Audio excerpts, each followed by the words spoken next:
Hello. And welcome to the Tea and Tickers New Year special. Before we get underway, we're just going to see what is on the wrist. So, John, what is your New Year's watch? I am wearing today the Holton, the Elliot Brown Holton Professional.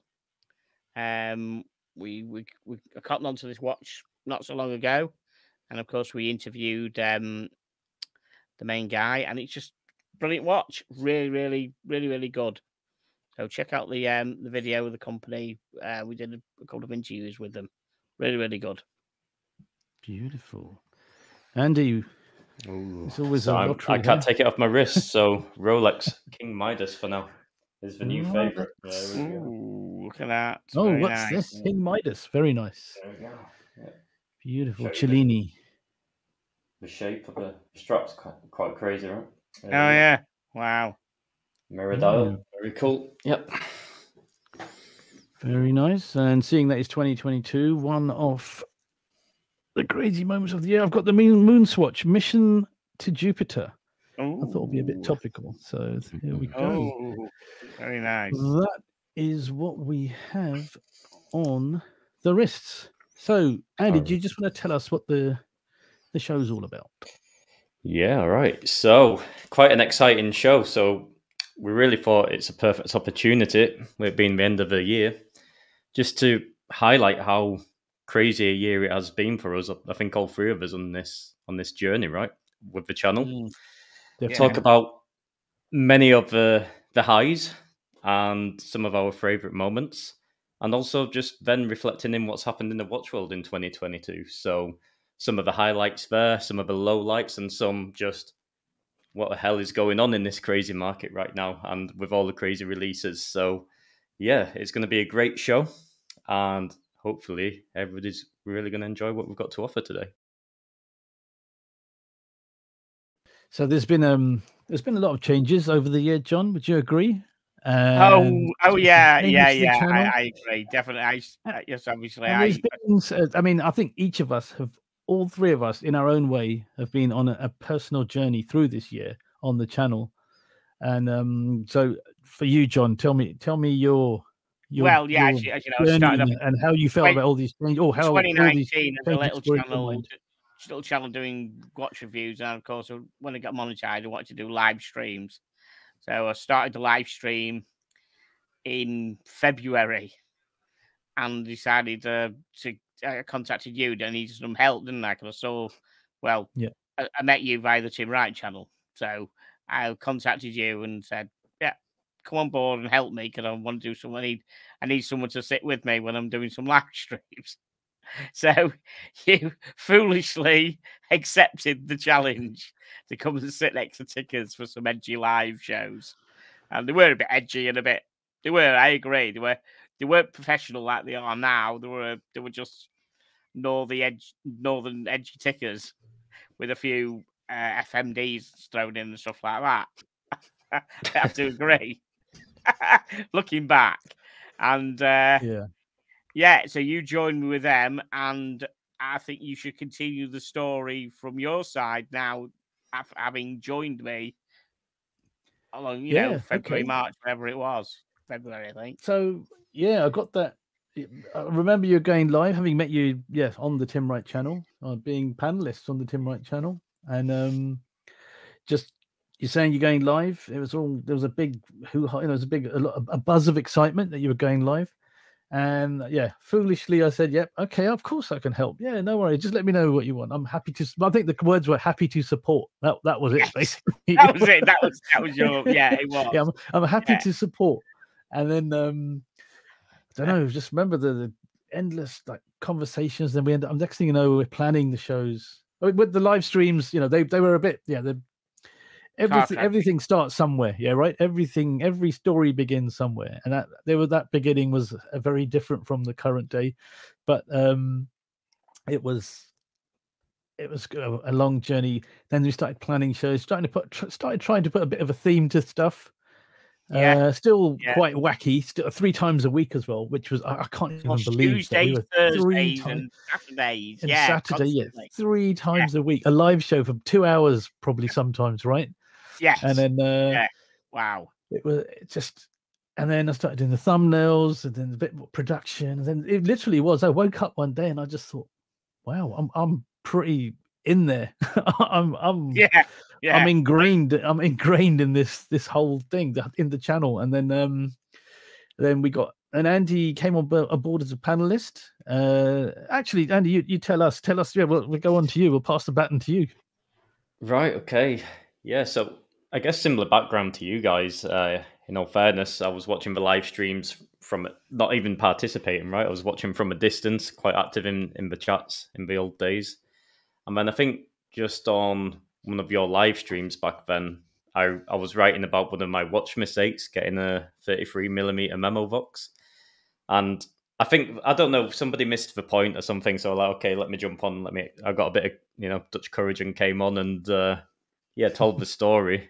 And then I think I got the crazy creppers and I was like, hey, John, I've got a pretty crazy watch. I knew John was into the military stuff. So don't want me to unbox it. It's a bit out there. Yeah, gosh, I remember that now. You did an unboxing on it. Yeah.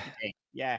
And, I did it. I spoke a little bit in the back room with people, and then that was that. And then it came up to the next live show, and I got like a message from John on Instagram, like, here's a link for tonight. And I'm like, all right, I guess I could jump on again. It was quite fun. And then it just kind of led, and I don't know really how it happened. Maybe too many beers in the back room talking, and next minute I was photoshopping John's face onto James Bond for some new intro. What was, in reflection, we decided to wax it. We decided to wax it, and if anybody doesn't remember that, it was quite good. It took Andy a full couple of days to do it, and then we haven't used it because we got demonetized on the channel on that particular one because of the James Bond theme we were using. Yeah. So we decided that means every show from then on we couldn't use it. So we decided to pull it and go back to the and I think the feedback was a bit damning as well. It was a bit crap. Yeah, it was just a bit. It was just a bit. Yeah. Some people liked it, but then more people didn't like it than did like it. And a lot of people like the FXD intro, which obviously you guys know. And I might just explain that. That was just the easiest intro because all I did was take the FXD promotion video, find some music that sounded good, and just marry the two together. And from the beginning of the something, it's like a 3-hour music track, which is copyright free. And all I did was stick them both together at the beginning, and it just worked. And then I just chopped the music off at the end of the FXD video. And that was the easiest edit I've ever done with anything. And it just worked. So, well, that was nothing to the edits that Andy started doing. I said he did this big James Bond one. He said, sticking my head on Pierce Brosnan for like frame by frame. Frame by frame. Yeah, that's how it all begun. I never planned to be an editor or anything. I had a bit of experience doing, from holidays with the GoPro. Any of us planned to do any of the things we do. Yeah, none of us planned this. Exactly the same as Pam. It just time passed, and I'm like, hang on, I think I could help you out a bit with this. Like maybe we could improve this a little bit. And I was very kind of from a distance. I don't want to, step on toes or anything. I was just trying to help, and then we just got sucked in, didn't we? We're like a vortex that just swallowed us up, and here we are. Yeah, just down woke the spiral. Up one day and there's three of us, the three amigos. Yeah.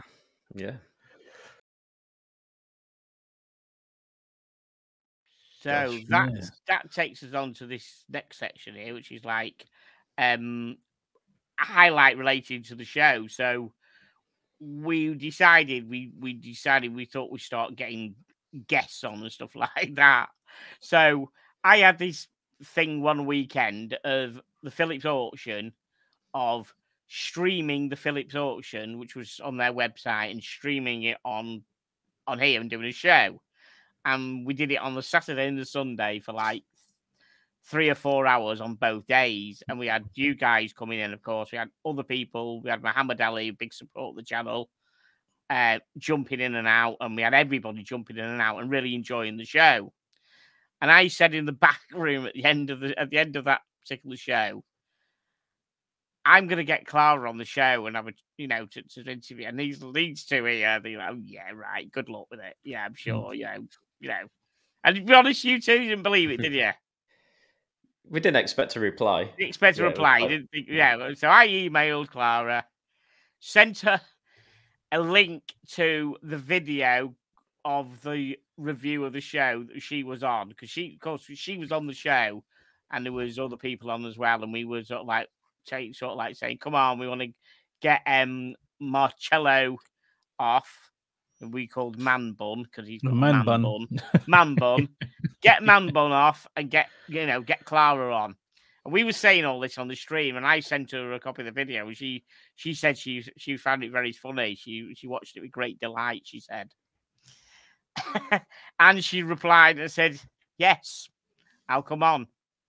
And as you probably know, the fellow of the channel, she came on, and we had a great chat with her. So I'd like to think that spurred on then these two guys here with me to say, well, if John can email and get Clara, well, I can get somebody else. Now, I mean, we've all got guests on, but I've only got a couple of notable ones. It's these two guys here who have got most of the guests. So we'll go over to Andy. Because I think he was the one who reacted then when after I got Clara, and he decided, I think it was Andy, who then went for the next big one. Am I right, Andy? I think so, yeah. We just, again, it was just, I think it was, that was just a bit before I was fully involved, right, with the channel. Yeah. And I think I've just said, yeah, I've spoken to Adam Swords a few times, that's right. Right-hand man, producer Michael, and I'm like, yes. I reckon I could get him to pop on for us, and yeah, sure enough, he did. And then it just kind of, hang on a minute, maybe this is a direction we could go, like getting some interesting guests.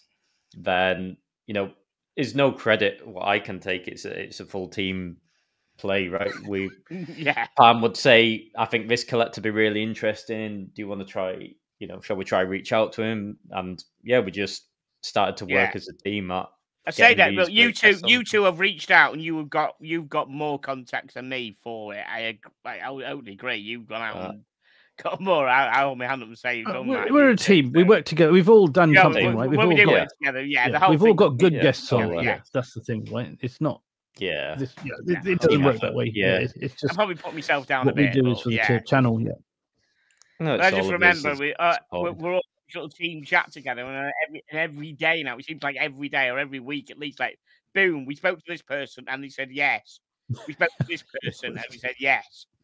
How many panic emergency calls in a work corridor I've had? Yeah, we've had so many.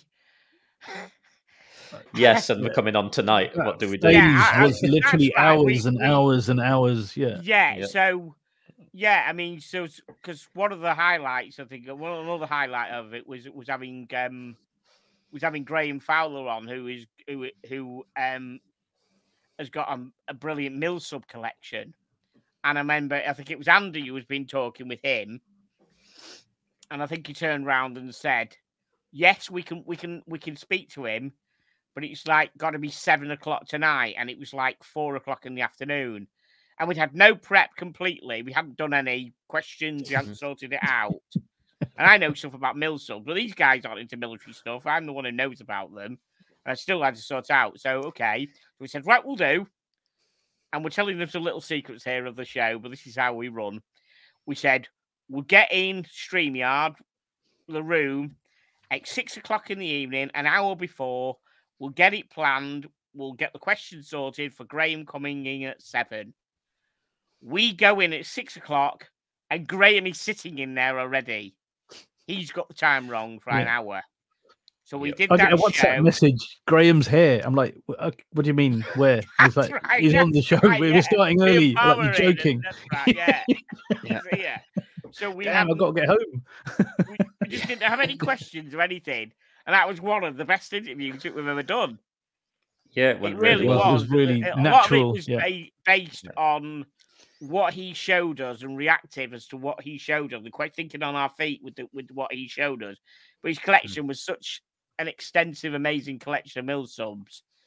It was very easy to think of a question about what you were showing in front of us. But it was, it was kind of, it was pretty amazing. So that's. Do you have a highlight, John? What if you have one or two highlights? What would you say they were?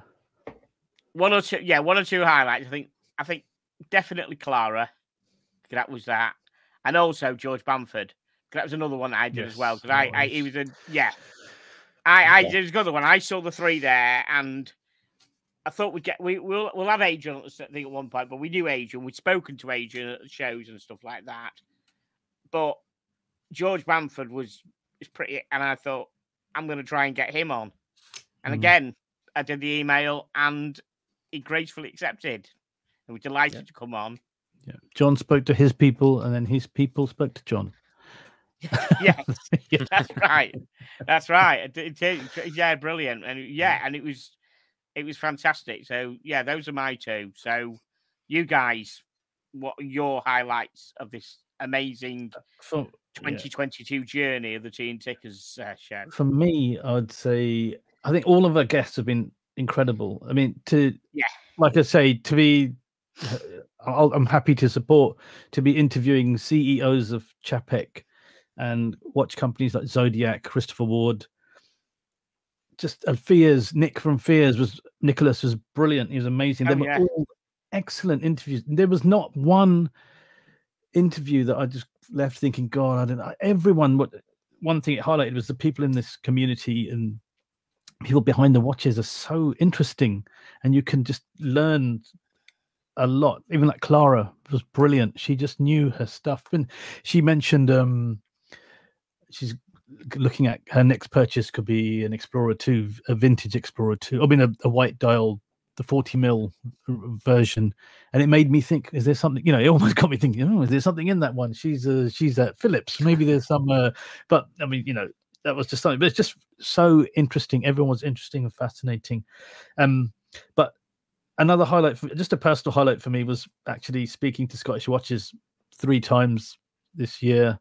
Again, that to me was one of the highlights. And RJ Broer from Fratello, the second show isn't out yet. Keep an eye out for that show. It's just, honestly, to get an insight from someone so established and knowledgeable and experienced and just been there from the beginning, and having that person give you the time to even afterwards would give us tips on what can how can we improve what we could do. He had the time for us. He just liked us, said complimentary constructive criticism is key. And I think a lot of these people, that's the ones we've asked, have offered that, and all the guests have just been interesting and just there's something, and they want to come back on. So we're doing something right. Elliot Brown again, another Enoxon, Hans, Mr. Cool, right? Ice Cool. The coolest. He probably is the coolest guy. Who just got that Scandinavian kind of stern. And the thing about it, what I like is we find out about it's not just it's the person's watch journey, it's how they got in. We find out about the person behind the company, not just that's one thing that does it.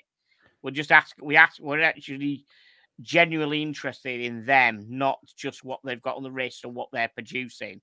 And that is to me, that's a massive part of what makes the channel successful and growing. We're getting to know the people. That's the thing, and we say that we want to know about your watches, but we want to know about you as well. That's what sets us apart from other channels, I think. And also the girls from Time of the Week, Sam and Lucy, and we were Sam, but we didn't get to see her the second time around. But they're just a brilliant laugh. I think that was another sort of launchpad moment when we interviewed them. I think that was a thing. I think the world changed the next day from that because of the kind of messages we were getting and people just agreeing to come on. We've just surprised a few people in the watch community. I think about how we've the direction we've gone, and I couldn't gone that direction without you two. Absolutely, I couldn't.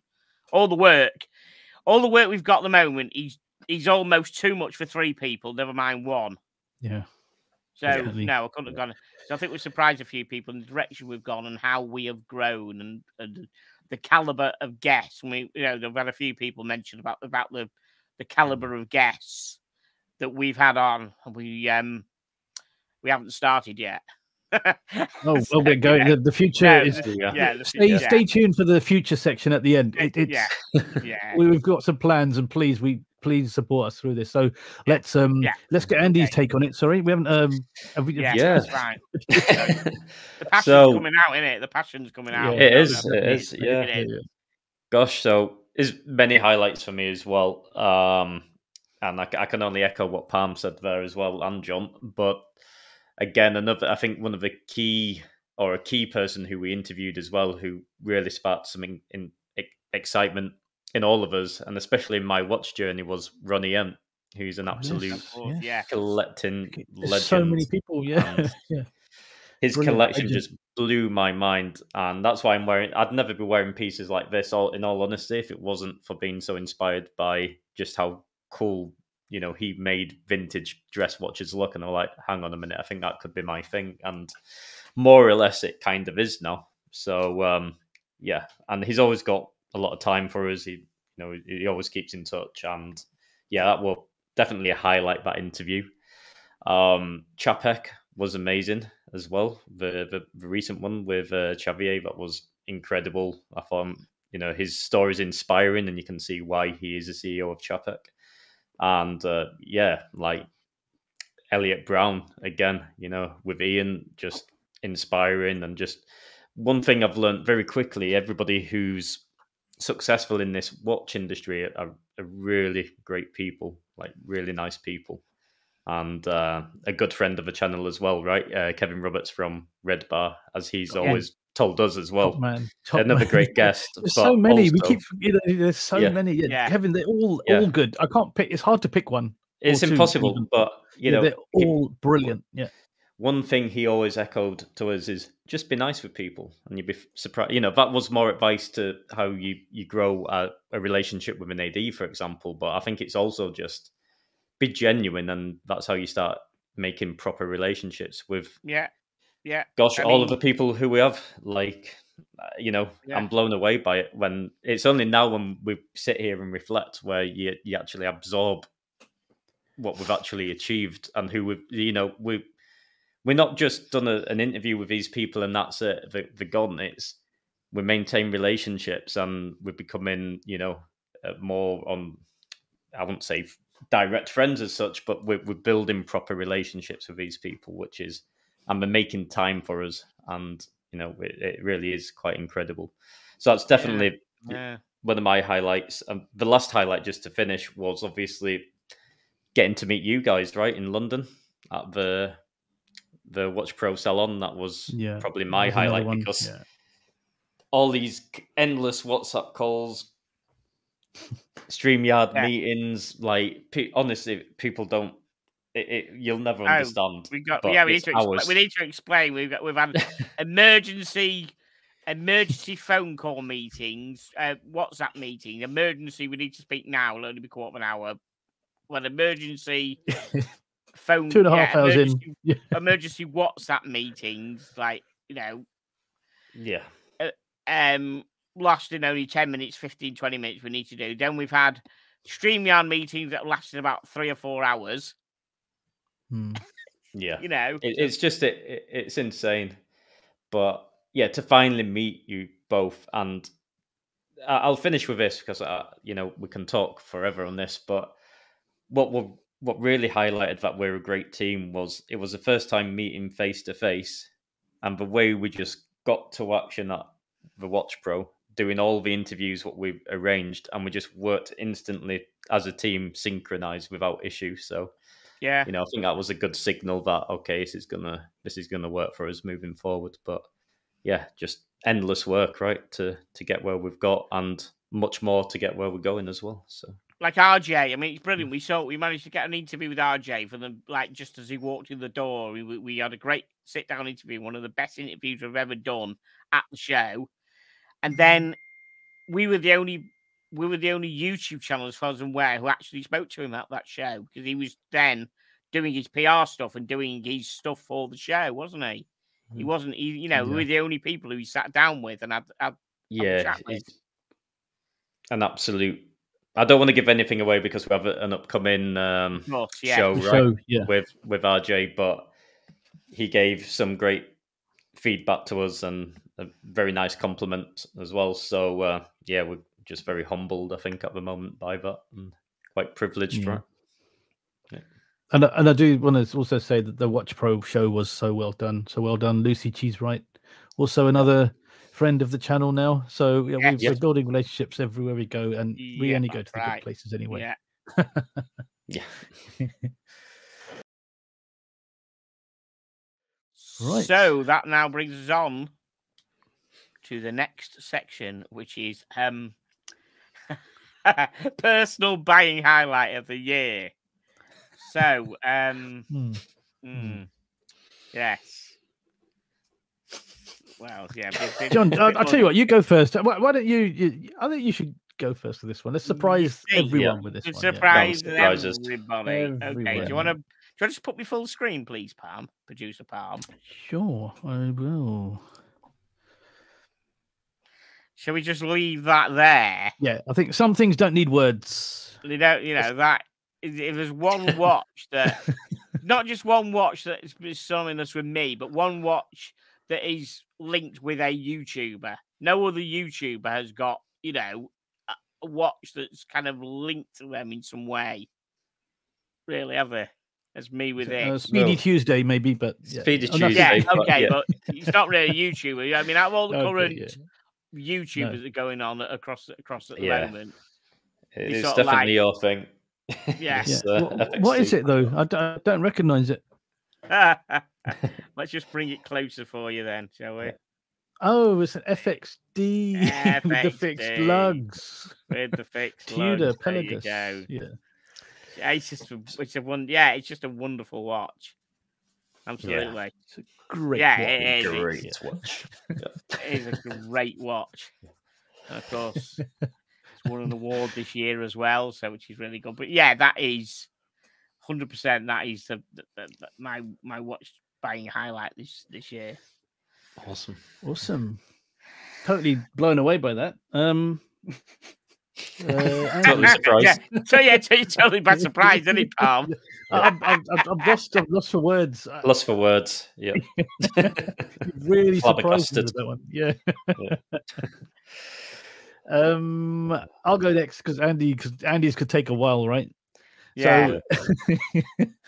So, this year at the London Watch Show, I finally bought my Grail watch. I don't have it with me, but it was the Daytona bimetal two-tone white dial, which I love. I know it's not the most desirable, but to me, because it's a Grail, I thought it had to have some I don't like full precious metal, and I didn't want the steel. And it was just perfect. It's somewhere in the middle. It's got some precious metal. It's got some sportiness to steel, and it's got that, being an 80s kid growing up in the 80s, obviously, and it's just got that 80s vibe to it with the white dial, the gold chapter rings, and it's just the size. And when I tried it on, I had to trade a couple of my pieces in for it. It wasn't easy to get it, and it was a long negotiation, a long haggle with the good people at a certain grey market dealer that we know very well. And Philip Red Shovel, he was with me when I did that, and I think he takes credit for the sale, to be honest with you. But it was, once I'd done it, it was like, okay, and it was just like, wow. And I honestly am struggling to buy anything now since I bought that. I've got a couple of things I want, kind of boxes to tick, but that has literally just, I bought some lower price ones. Nothing really that I particularly want anymore. And it hasn't cured the illness of the watch collecting, but it's definitely tamed me. And I think it's probably definitely my buying highlight of this year, and probably could be for any year, to be honest with you. Yeah, I'm hard to top the FXD next year with anything to buy. It's Yeah. Yeah. Andy, should we put your full screen? I mean, I don't know if you want to give us a little roll of. Oh gosh, we don't have time. But yeah, my watch collecting journey's been, it's just accelerated this year rapidly, and I've acquired more pieces. I think when I first joined with you guys, I just had a Rolex Air King. That was my only piece, and now I have numerous watch rolls suddenly, so it has grown. But where I am today, I'm the most satisfied I've been with my collection throughout the journey, for sure, definitely. And I know you laugh because I do change pieces, and the reason I do this is sometimes you don't know if you like it until it's like a car, right? Until you test drive it, you don't really know if you like it, and you don't have that luxury with watches so much because you need to keep them a little while to decide, right? To see if it really fits you. And anyway, long story short, I'd definitely say the Rolex what I'm wearing now, the King Midas, is definitely a highlight. I remember Hang on. just. Come on, Sorry, show us again. Let me get the focus. There we go. So beautiful, and that's a mirror dial, isn't it? Mirror dial, yeah, like a burgundy hue to it, yeah. And yeah, I just remember learning about the King Midas, and I was just like, I always remember thinking that's such a cool watch. I'd love to see one. I just wanted to see one in the flesh, and then sure enough, after doing a few changes within my collection, I was in a fortunate position of a friend bringing me up and calling me and saying, "Hey, I've got a really interesting piece to show you. You might want to buy this." And sure enough, I did. As soon as he sent me the pictures, I was like, "Wow, yeah, this is a cool watch." That's.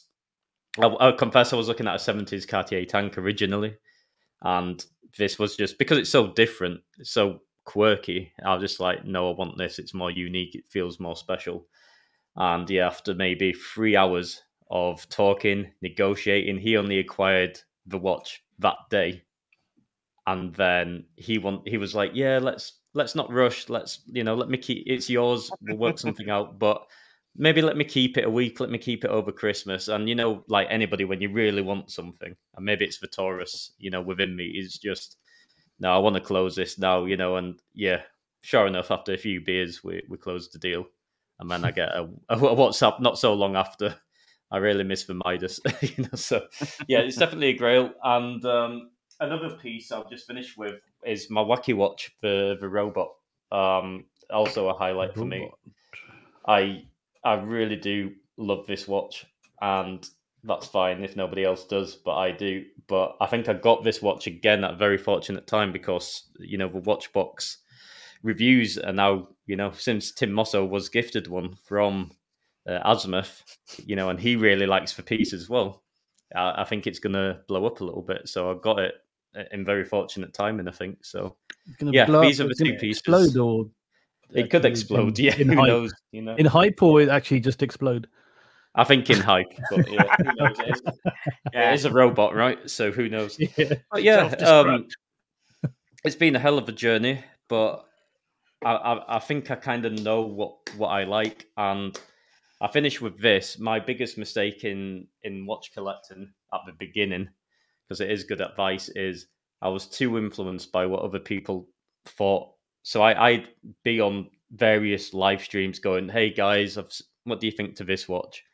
Oh, you don't want that. Buy a Rolex or buy this or buy this particular." And there's nothing wrong with that advice, but you're buying what somebody else thinks you should buy rather than what you think you should buy. So I'm at that stage in my collecting journey now where I have the confidence to be like, I don't give a, beep if you don't like this watch. I do, and that's why I wear it, not for anybody else. It's for me. So I advise everybody to get to that stage in their collecting. And yeah, it takes a while, but have the confidence to wear what you want to wear and not what other people think you should wear. Yeah, get what you want. Give to anybody. Yeah, exactly. The bimetal Daytona, people were saying to me, "Don't buy that. That's not the one people want." But it was the one I wanted, so it doesn't really matter what other people say. Yeah, doesn't matter as long as it puts a smile on your face and you enjoy it. Exactly, that's it. Doesn't matter what anybody else says. True. 100%. Yeah. Okay, so that now leads us on to 2022 watch release highlight. We got the highlight, low light, and the what the fudge moment, but we'll start with your highlights. John, what was your highlight of watch release highlight of 2022? Watch highlight. Well, it's got to be the Moon Swatch, I would think. Yes, yes, that one. I still haven't got one. We'll come to bits about that later. But yes, it's amazing. The hype. The people are still talking about it. Yeah, and the fact is that 50% more proper moon watches have been sold based on that watch, which is amazing. That is an amazing figure. And when you speak, and we speak to somebody in the industry, which we're not going to reveal at the moment, we'll hear that on an up and coming video. They said that they're tested and made properly. They're not just thrown together. They are actually properly tested. They're not a joke watch at all. Yes, definitely, absolutely. That is the watch release highlight for me in the watch world. Definitely. Excellent, Andy. So, following a similar trend regarding the brand association, for me is just the highlight is Omega, like the releases they've been producing this year as a whole. Seamaster 300 with the green dial, the Chrono Chime, and then the 60th anniversary James Bond editions with love it or hate it, the one with the rainbow bezel with homegrown jewels. The FU, the FU watch. Yeah, the FU James watch Bond's FU watch. Yeah, it's absolutely ridiculous, and I love it. And not necessarily because I think it's a fantastic watch, but I love it because it's a brand taking risks. And I think in the over clinical market, I love to see brands, especially a brand as major as Omega, actually going, you know what, let's be bold, let's be brave, and let's do some crazy stuff. And I think they're doing great things at the moment, and that does link to the Moon Swatch as well. But I just think they've knocked it out of the park this year. And yeah, that's definitely a highlight for me, is just what Omega's been doing. So Omega is your highlight, not any particular watch? The particular watch, I'd probably have to say the one what I've just mentioned, the James Bond watch with the dual bezel. So the 60th anniversary, the wacky watch, the FU watch, is the highlight watch. Yeah, 100%. Excellent. Nice. Yeah. For me, I would say, like I said in the previous section, that for me to buy something now after buying my Grail watch, it's very difficult for me to really, really want something. It has to be the Cartier tank, the black dial, the one they released recently with the black dial, because there's a slight.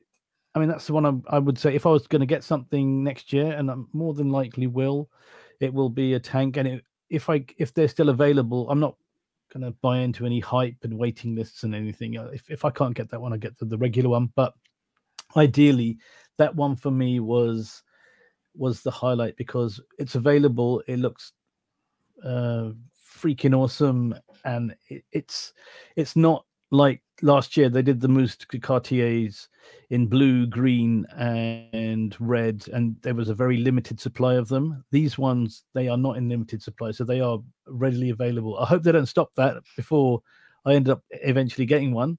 But to me, the simplicity of it and it made me want to buy something which hasn't really. I mean, next year, which hasn't really happened with any of the other watches this year at all. So that I would say was the Mouster Cartier black dial large version is definitely for me the highlight. So I mean the low light. Let's go back again, John. What's been the low light for you? Actually, the low light watch for me is Andy's highlight watch. That I mean, I wasn't too impressed anyhow with the normal Bond 60th one, but that absolute bloody awful one with the dial with the diamonds in. I thought, what? I thought, is this an Invicta moment. You know, seriously, to me, it's.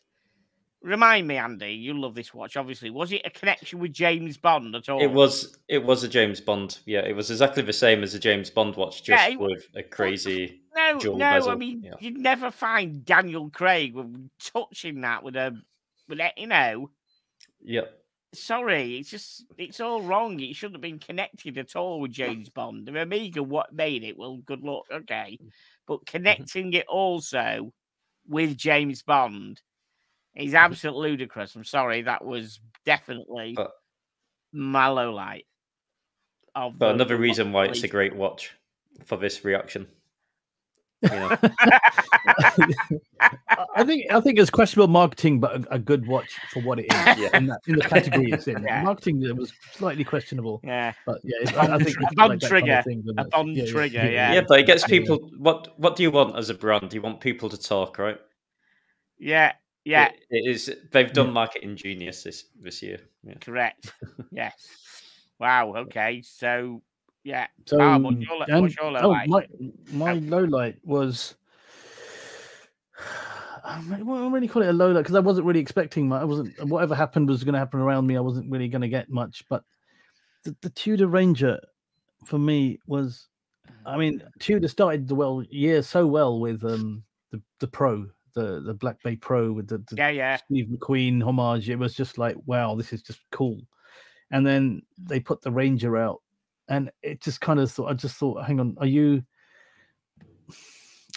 trying to? You're going vintage. Your Rolex is vintage marketing vehicle now. But I tried it on, and it was. I have not. And whoever likes this watch, for you, if it's fine, but for me personally, as a low light, I've tried this watch on in an AD, and it just felt like I was wearing my Explorer at the time. I took it off and tried it on the Ranger, and it just felt wrong. It just felt I just did not like it. I've never had that reaction to any watch ever. Wow! And it was just a personal despising of this watch. Wow. Personal. So if anyone likes it, you like it, it's fine. It's just I just did not like, and it just stood out to me for me to bring this up now. This is not a staged conversation. This is actually a real life experience, and it just I just thought the look of it going a bit retro-y, and I just did not like it. Initially when I saw it, I thought, okay, that sounds cool, and then when I tried it on, it was the disappointment of trying that on, that something that could have been done so well was done so poorly, in my opinion. So if we told you we had the designer of the watch on next week, what would you say? We haven't, though. Well, I'll tell you a funny story. How's that for irony? Yeah. That's fun. But yeah, my low light, it's the same as Palms. I can't lie, and not for the reason of trying that piece on. And it's not the first time I've mentioned my hate for this watch on this show. I mentioned it on the Christmas special show we've recently done, and I've mentioned it on other shows as well. But I just remember the suspense of this countdown on the website, and all of us in the WhatsApp group just 5 hours left, and I just saw it, and I was like, that is so underwhelming, and just how it looked, the spacing of the dial, and I've had people like, if you like Explorer, you're not allowed to not like this, and as Palms just rightfully highlighted that it's nothing like a proper Explorer. Just underwhelming, the most underwhelming piece. I think if it wasn't a hyped launch, I probably wouldn't mind it. It's that it was so hyped up, and then it was so underwhelming. I think it was one of the biggest fails of the year, personally. So I'm with Palm on that one. Just really dislike it. Yeah, it was. I mean, promised so much. We were thinking the white dial. There was so much. There were so many rumors going around, and it was even like a Polar Mission edition, and it was just like, this is just nothing. Yeah, just meh. Well, it didn't. Yeah, the most meh watch. Floats many boats on this panel. Yeah. No. Yeah, it was almost a WTF moment, a what the fudge moment, but not quite. So, in terms of what the F moments, John, do you have any particular ones that spring to mind? Yeah, I do. Going back to the Moonswatch launch day in London. I think it could have been the end of March, whatever. That fateful Saturday, where I decided, let's rock up, let's go to London, let's just go in a shop and buy a Moonswatch. A few of them 1,000 million people decided at the same time that they would go and do that, as well as flippers. So the video will be linked below of that fateful day where I walked up and I scanned the crowd with the iPhone, the newly gifted iPhone the week before, and I scanned it across with me there, walked back, and one of these guys at the front, one of the flippers, decided to take umbrage with me filming him and came after me, effing and jeffing. And it was only because I'd met some giant of a bloke about 30 seconds before I was on the way, recognised me. It was like 6'5" wide, 6'5" tall, who walked up to the shop with me. And when this bloke made an attempt to nick the phone to destroy the footage, he stepped in and pushed the guy out of the way. And the guy was like millimeters from nicking the phone. It's like, and it's all on video. We'll put the link below. It's ridiculous. And there was big queues round the shop, and they closed the shop, I think, within minutes of it opening. Supposedly at 10 o'clock, they closed it. And they did that for the other two shops as well in London, and all the other shops in England as well. It was just chaos. That was the W. Like, what? It's a plastic watch, guys, worth 225 quid. You know. Yes, thank you, Tom. And that is why at the moment it's still being talked about. They're still queuing at the shops. They're still selling out. The flippers are still there, and they're still selling them for 2-3 times the price. All over the internet. So yeah, that WTF moment. I simply foolishly thought I could just tuttle along to the shop and just walk in and come back with one. I think a lot of people did. Yeah. And now you still said, as us two will agree, as we tried 3 weeks ago, you still can't. They're still queuing. Still can't get them. Yeah, you're still queuing. They only had 2 colours, and I was going to settle for one of them. And before we got into the shop, they sold out. Yeah. Absolutely crazy. So yeah, the WTF moment, 100%. There probably are more with this absolutely crazy world that we've embroiled in, but that was for me personally. That was 100%.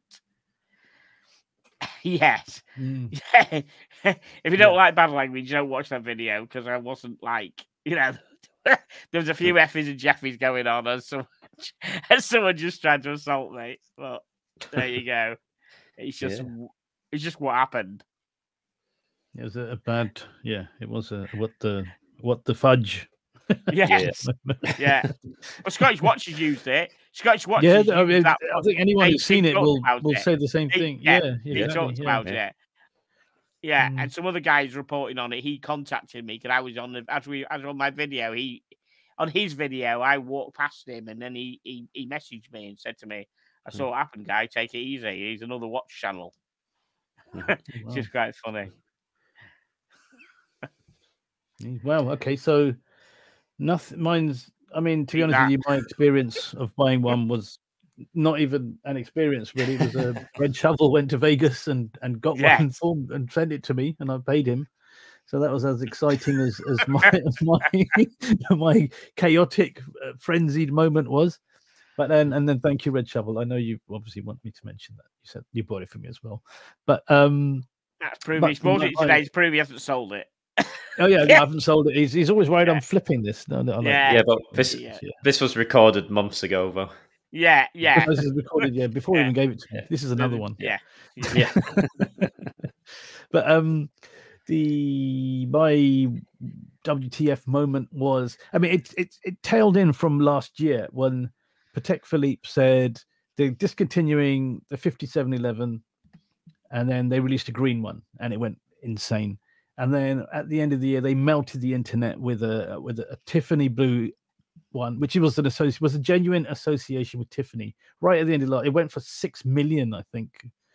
at a charity auction at Phillips in New York, Yeah. and that's spilled over into this year.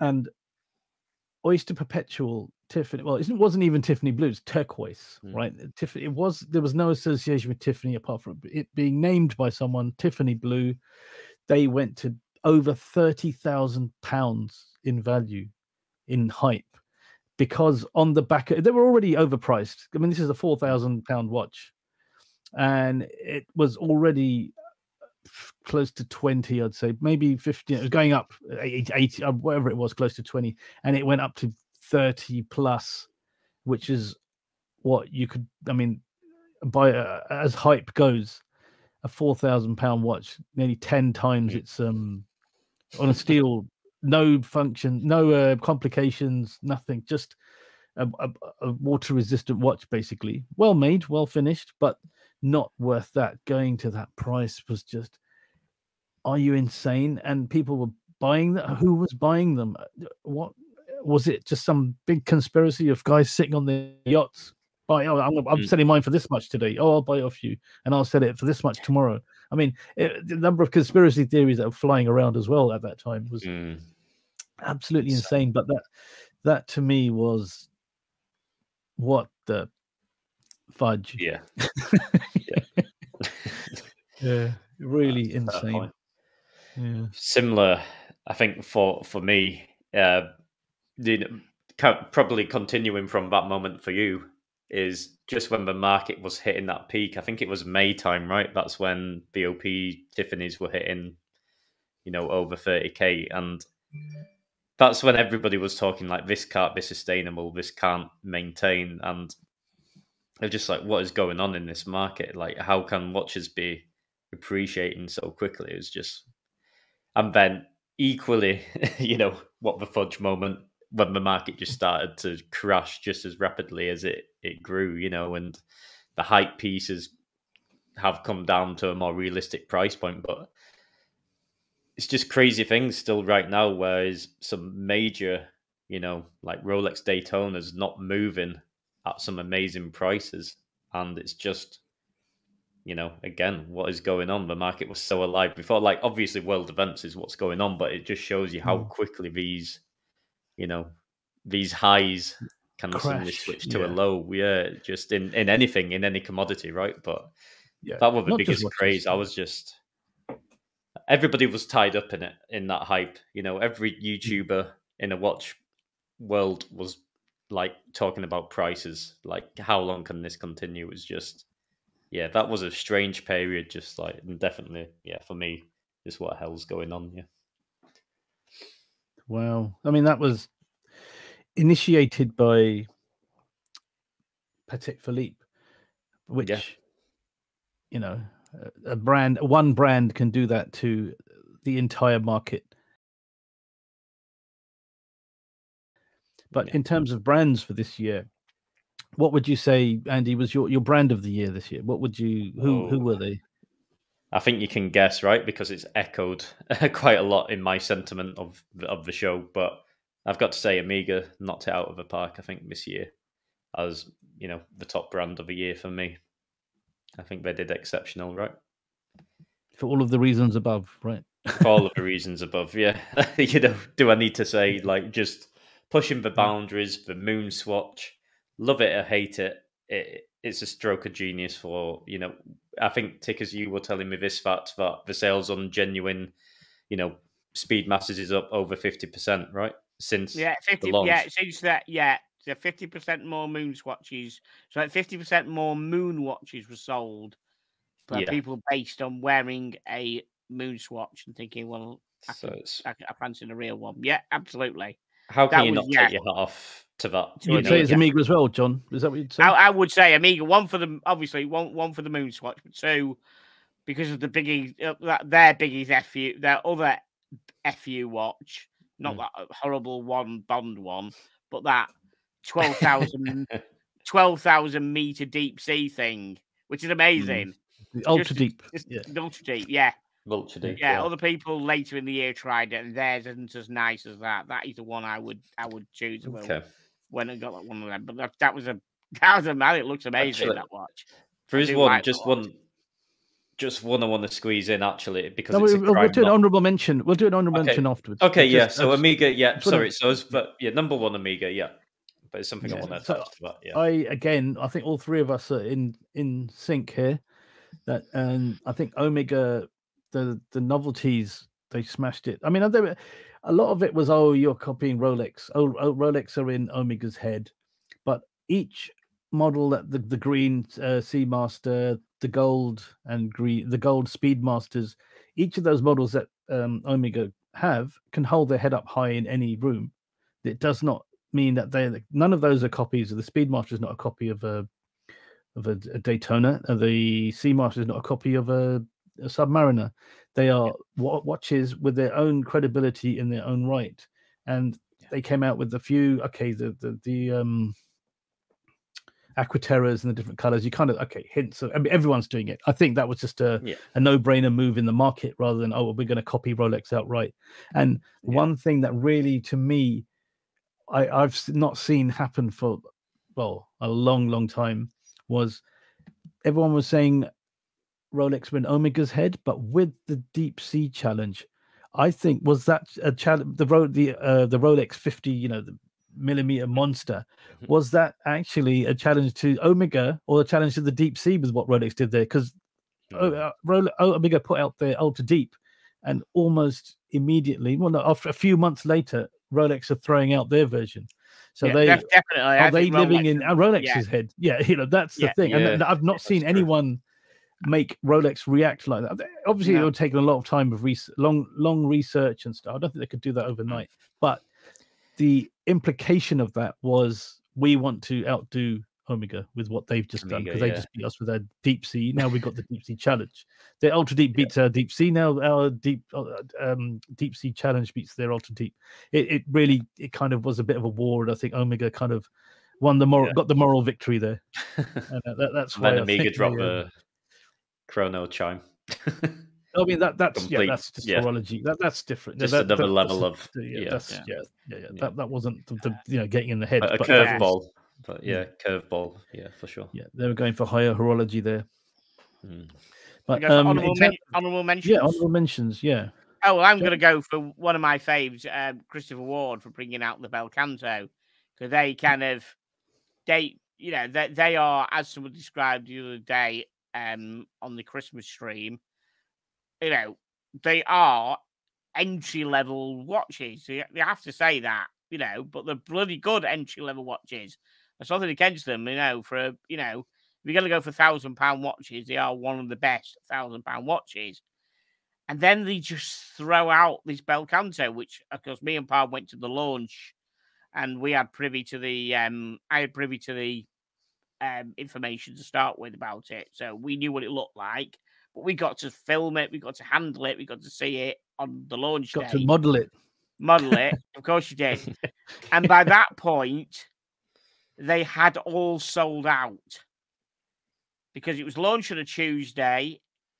It was sold out by the Tuesday tea time, and the event that we went to was Wednesday. So 24 hours earlier from the event, they were all, the first model, the blue one, were all sold out. But yeah, you've got to give them an honourable mention because especially when you hear the story from what Mike said, and he stood up there, Mike Franz, the CEO, and he referenced all the other people who got involved. And I think one of the guys there, had a eureka moment in the bath thinking about it, didn't he? Thought about the designer, the designer.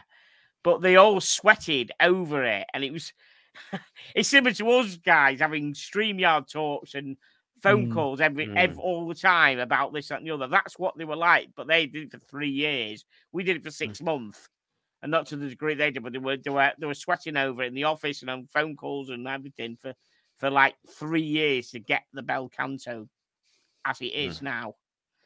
And then they brought another colour out, and that sold out instantly as well. So yeah, they have to go in there for me, 100% as the honourable mention, just for the bel canto. Yeah. Okay. Yeah. Well, there you go. Of course, Andy. Well, For one, I was just going to attach quickly was we've talked so much about Amiga, but you've got to give it to Swatch as well, right? Equally, they revived, they're alive again. Nobody cared about Swatch until yes, because people are buying Swatches. They're going to the shop, not finding one, but walking out with another Swatch. And the Swatch has been relaunched. The increase of Swatch sales due to that watch. It is a Swatch release. It's not an Omega release. Omega were kind of averse to it actually, when the Swatch group said do this, but it has increased their sales of the Moonwatch as well. But Andy, anyway, go on, you're saying? No. So that's what I was just getting at before. I just think they tie quite well together. But Amiga and Swatch, I've nailed it right with that. Love it or hate it. Yeah. Other key mentions, I think Oris with their Pro Pilot, the Caliber 400 with the pastel dials, especially the salmon. For me, I just think that's a fantastic looking watch, and definitely hope to have a hands-on review with that in the near future, right? With the team. And I've got to say Elliot Brown as well for their innovations. Like, when we had them on the show, and once you know their thought process behind every bit of design, what goes into a piece, what they make, it just, again, blew my mind. The level of detail for the price point, what they're at. So, I there's so many. I agree with that one, because being a military watch, and that's like that is an issued watch. I'm comparing it with all the issued watches they've got, and you can see it works when they explain. They do this because of that, and you go, that's why I did that. And see it now. Yeah, absolutely. Yeah, 100%. Like, I could say many, many more, but to keep it short, I'd say they're some of mine, but I do have many more. But I'll pass over to Palms. Yeah. So for me, it's I think Breitling deserve an honourable mention because they've quietly sort of re-entered the market. They've reinvented the Navitimer in different iterations. The classic will always be the one to get. They've done it in 3 different sizes. I think a 38, 41, a 43, and a 45 or 46. Correct me on the large one. I'm looking at the 43 myself.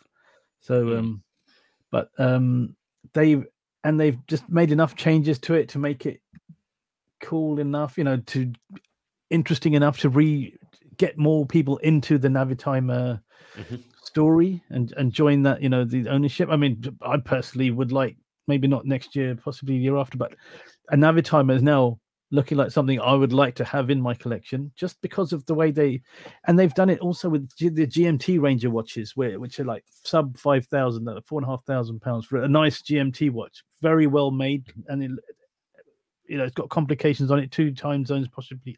It is 2, and this slowly creeping in. They're the Super Ocean different color ones. Okay, while not the greatest idea, I think they have tapped into a market there as well for people who want the summer watches or just that color hype. And they've made it. The thing is, though, they've put it into a very credible dive watch in the Super Ocean. It's not just some rubbish. It's actually a proper watch, a well-established, well-respected watch. They've done that too as well. And they just tried to be a bit different, which is a bit of a risk sometimes. They've been a bit different with a good model that they have as well. Yeah. So, I mean, amongst other versions, they've got a lot of brand ambassadors as well, which they brought on, like Erling Haaland. He's a Rolex man. They've got him as their Manchester City striker. If you don't know who he is, forward player, immense goal scorer. He's now the face of Breitling amongst other brand ambassadors. So I really do think, keep an eye on Breitling. They think they do deserve, they're doing something right, and they deserve an honorable mention. And talking of brand ambassadors, a much smaller brand, but one that's close to my heart because I bought 2 of their pieces this year, is Enoxen. So we've had a pleasure of meeting Hans, who owns Enoxen, based in Northern Ireland. But when you look into the brand, they've got a whole host of watches for brand ambassadors. They've got watches that I think it's the special unit of the Swedish police wear. So it's heavy duty, it's hard wearing. It's a proper I like watch. that. I like that watch. Yeah. That's one I'm interested in. It's a really nice one. And then they've got some some really good deep dive watches as well. So that's one. I think Elliot Brown. I think also it's a fascinating tale. You can sit and talk about Elliot Brown's watches for a long time. You would, I think their website doesn't do their watches justice. They should get video films and clips or something to explain them as well. So I agree with Elliot Brown. So Breitling, cutting a long story short, sorry guys, I know you have to go. It's all right, no problem. Breitling and Enochson and Elliot Brown, to me, two smaller ones at the end, but the bigger boy Breitling, I think, is making a comeback in a time when not everyone's going to spend a shed load of money on watches. They're going to just want quality, and I think Breitling does. It's got that nostalgia, and it's got the name, and it's got the quality as well. What I was going to say about Enochson, give it what struck me out is having spoke to Hans on the show, was him explaining that every single watch that they send out with a bracelet, they call the buyer up, wherever they are in the world, and ask them for the wrist size so they can size the bracelet up so it can put it straight on their wrist when they get it.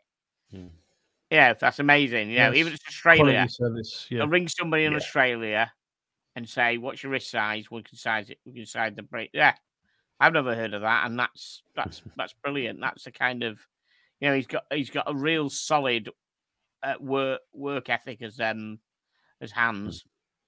You know what I mean? Brilliant. Yeah, absolutely. Yeah, definitely. 100%.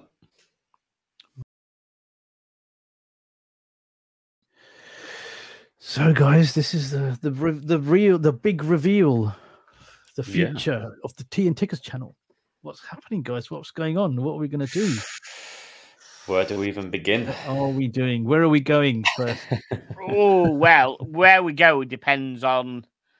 Well, I won't lie. It depends on what sort of cash we've got going to go anywhere, haven't we? Because it costs money. You know, it's at the end of the day. At the end of the day, it costs money, and I'm happy to say that we don't make a lot of money at the channel at all. We with the super chat money and the money we get from revenue for the chat for members of the channel. By the way, you can be a member of the channel. I think it's $2.99 a month. And you get a little emoji. So all that money we get from that and the super chats pays for the website and StreamYard and any equipment we've got. Like we recently bought some high quality microphones to bring the content that you saw from Watch Pro. You wouldn't have had that content at Watch Pro wouldn't have been half as good. It might have been good to watch because we all have the equipment over there. We used my camera and Andy's camera, which we already had, but we went out and bought the microphones, which gave us the audio quality we required.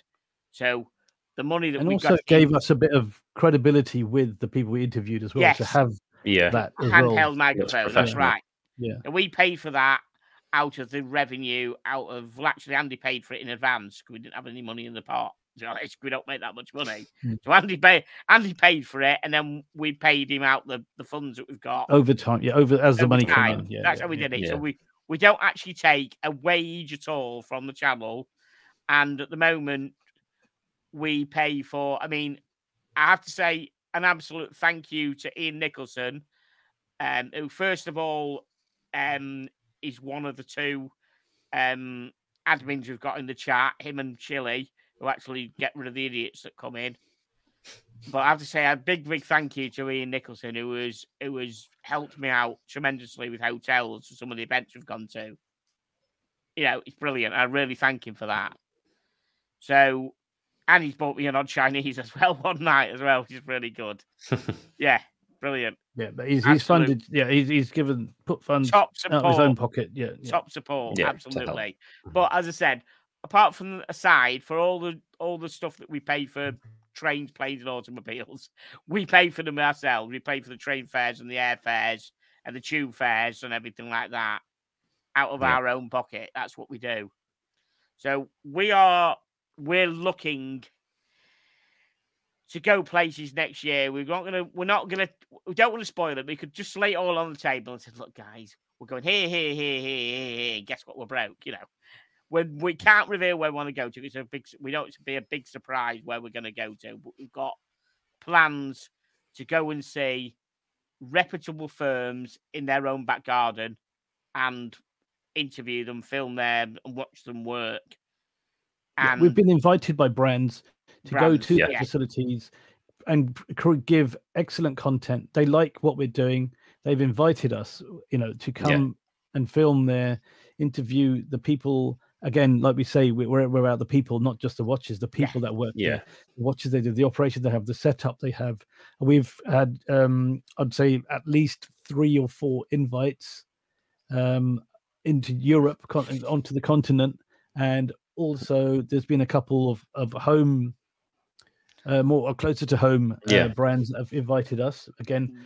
And we don't want to ask, but to get that content, to deliver quality, a higher quality content to you, rather than sitting on StreamYard talking to people, to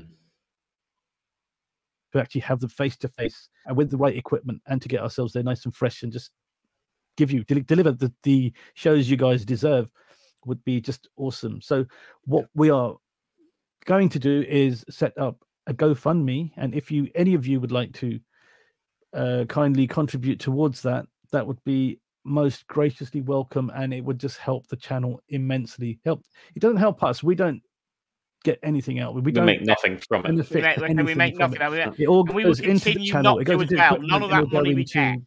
Any of the money we get, we're not going to be paying the wages. You're not going to see us wearing. No. I'm not going to be coming up with a flashy guitar or a new flashy dive watch or anything like that. All the money we get, 100%. Sorry, what was that? A new flashy NATO. A new flashy NATO. That was just for you, Danny. Yeah, right.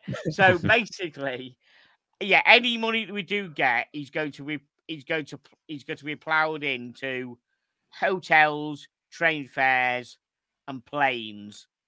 We've had one invite for one place where we could actually watch them build a watch. That's what we're saying. We can watch them build a watch. Go over there and film it. Yeah, so that's going to be a plane journey. So we're planning equipment. And the equipment. One thing we found is that we would need the guests to actually have a microphone of their own, a lapel mic, because as we passing it around, it's good. It looks professional. I think it worked very well. It helped the flow well, but but if the guest, just not little things like that, but these things do add up, and we just want to have a professional, good look. As you can tell, we're going for a more professional, more watch people kind of feel and vibe and show. So to do that and to do it well and to do it, to like I say, to deliver it as it deserves to be delivered, it will need a bit of support. And if you can help, please, we would be most grateful. And any little amount will help. You know what I mean? We're not going to sniff up. About any little amount, because what's the old saying that youngers won't remember? Take care of the pennies and the pounds take care of themselves. That's exactly it, isn't it? That really is. So we've got lots of things on at the moment planned we're confirmed up. It just takes money, doesn't it? We have brands that you wouldn't believe that have invited us to that we can't believe have invited us. Crazy. We just want to do it justice, right? And right now, it's one thing we've got to afford to get in there. That's one expense. But then is tweaks on our equipment, like having the right lenses to get the right shots of watches being built, for example, or the dials in better detail, and just get up the quality, right? We want to keep. Hopefully everybody's noticed the increase in quality over these last months, and we're not stopping here. We're constantly striving to deliver better and better content and higher quality content, and unfortunately it does come at a slight cost, right? When you want a crisper video, you want sharper images, you want clear audio, and just anything anybody can do to help us, it'd be greatly appreciated, as the others have said. Yeah. Yes, So, we just highlight it's not to buy me gold glasses or John gold buttons for his shirt. Andy gold buttons for his shirt. yeah, It's actually it's actually to invest in the channel directly. We do not gain from this in any way. No, absolutely not. Thank you for watching this wonderful New Year special. I'd like to have a little toast with my fellow channel 33 and a third people. Thank you, guys. Absolutely excellent. Thank you. I could not have done it without you. And we couldn't have done it without each other. So just one thing to our viewers, one of our new mottos is quality content, quality guests, quality interviews. But we'd like to say thank you for being quality viewers throughout the year and all the time we've been doing this. Cheers to you guys. Happy New Year. Yeah. Thank you. Happy New Year, everybody. Happy New Year. Happy New Year.